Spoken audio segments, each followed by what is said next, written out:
Hi, my name is Thomas Wickell. I'm the marketing manager at Malmö Opera.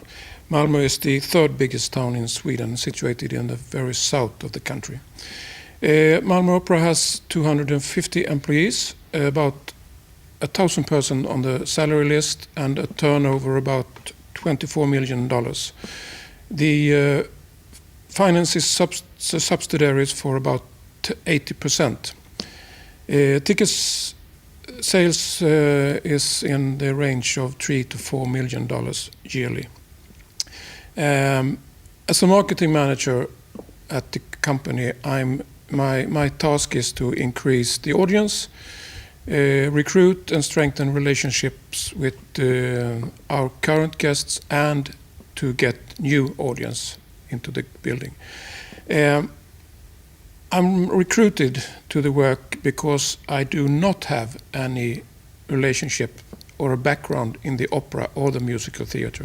I've been working with events, concerts, exhibitions, and tourism before. And this is my fourth year as I'm entering now at this opera. I have been part of a very amazing journey at this opera house. We have in various ways changed our work with meeting the audience and changed the approach to how we communicate. I have had the privilege to work with the best and in different areas of audience development, pricing, strategy and statistics, while I've been realizing many of my own ideas in this area, including ticketing, pricing, brand, social media, statistics, and ticketing. And a major thing that we have done now is that we have changed the way that we look at our guests. We are not looking from the stage and out. We are looking from the audience point of view at the stage. There is a big misconception about opera.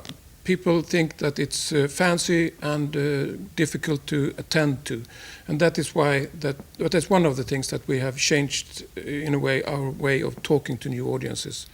Traditional marketing is beautiful and non-provocative, and that's what we are trying to change here. Our classical customer today is a woman, 45 plus, adult children, a good salary, and she buys tickets for her friends or in some parts to her husband as they're going together. I think that's the general customer more or less all over the world. The next group is people older than 60. And the core audience is about 200 to 3,000 persons who sees almost everything that we do. We want to interest a new part of the inhabitants in the south of Sweden to opera without losing the already coming audience or the guests we have. Therefore, we have been brave and daring to do different things. And I'm going to tell you one of the parts that we did in the beginning of 2009. And then where do we find these new audiences? In spring 2009, we created an activity in a form of a blog.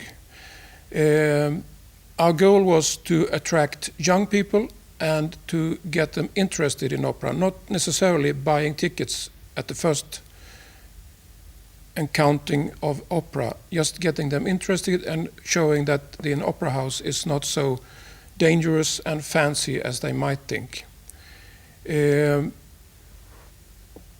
We did research and saw that we couldn't find these people or these young people in newspapers, on the telly, or through traditional channels. Therefore, we searched and found that internet was the way you could find them. Facebook, Twitter, blogs, this is where young people write about their lives, their love, fashion, disappointment, and celebrations.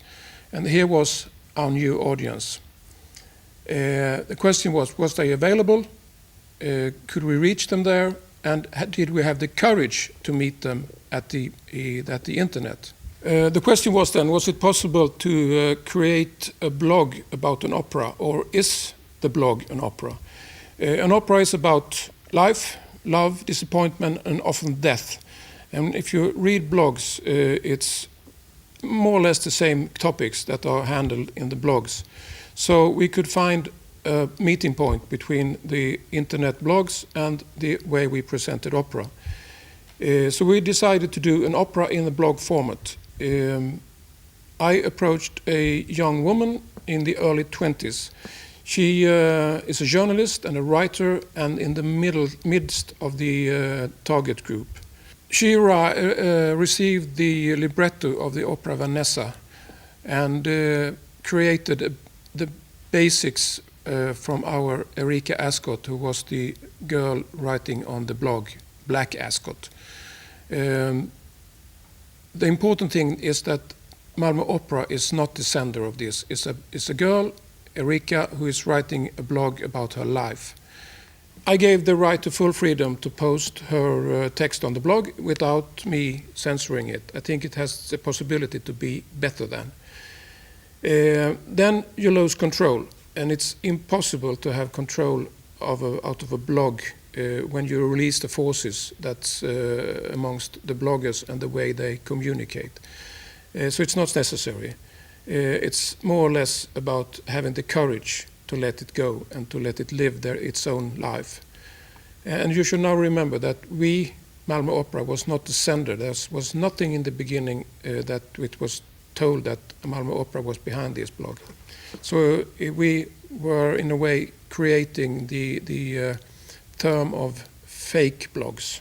The result of our reasoning was that we created a very beautiful blog with nice photos and the thoughts of a young girl, Erika, how lived her life, very depraved, luxury, drinking wine in school, sex, drugs, and very black thoughts amongst all these fancy things.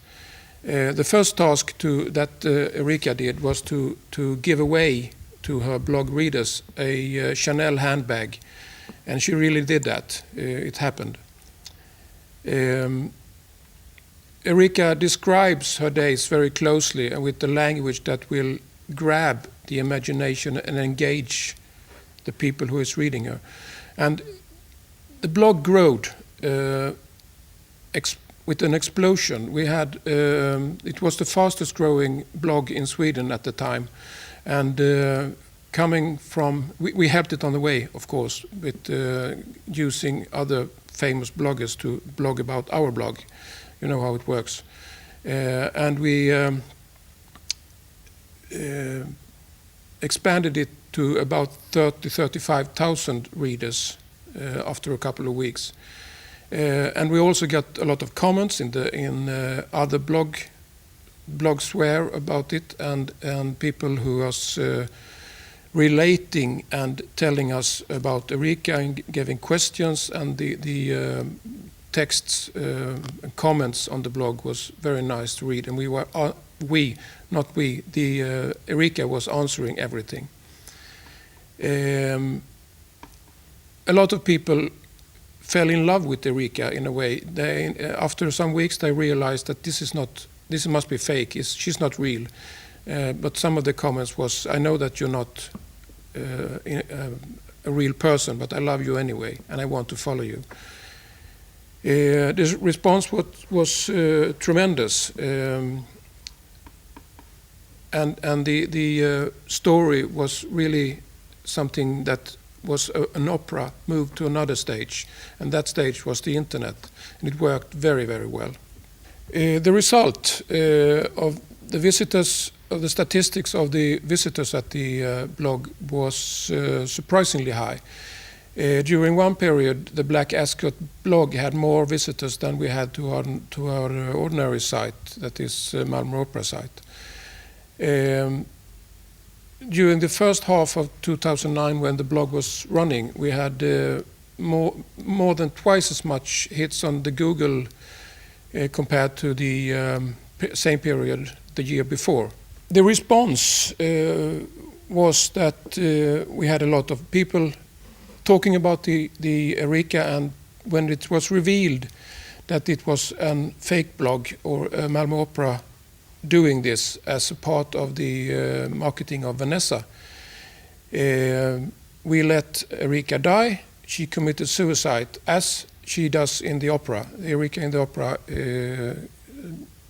walks out on the ice one winter night, and our Erika jumped from a window at the fourth floor up and dies. And that was the last sign on the blog directly from Erika, of course. After a while, it kept on coming comments on the blog, and I think there is a need for people to say goodbye, even if it's a fake blog or an Erika and a faked person on the blog. So we invited all the followers to a ceremony outside a church where we burned the texts of Erika and we spread them in the wind. And without telling people to come, we just invited them on the blog and on the Facebook site for Erika. Over 100 persons turned up to be a part of this. So there is a very diffuse line between reality and the Erika blog. You can find the address and see if you want to check into the blog. It's in Swedish, unfortunately, but maybe you can see the theme and how we worked with it. There is also a Facebook page for Erika Ascot, where we now have moved all the followers from the blog to a Facebook site where we are communicating with them. I think that this has changed in some way the way of looking at opera for younger people, and we can see that it has increased the people in that age coming to our opera, seeing different operas, and we play also musicals and in some extent operettas. We will continue this. We can't do a blog again, but we will continue to be very have a lot of courage when we do things and do it in a different way. The big thing in doing a thing like a fake blog or a blog like we did with Erika Ascot, that is to just do it and have a understanding, believing and devoted management who believes in the way that we want to change the way of marketing opera and to tell especially young people that we are a opportunity to get good experiences. In our way, it's some way opera in the real world when we connect it to the internet, and we will keep on doing that.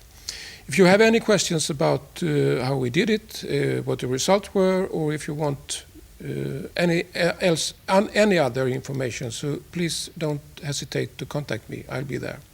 Thank you.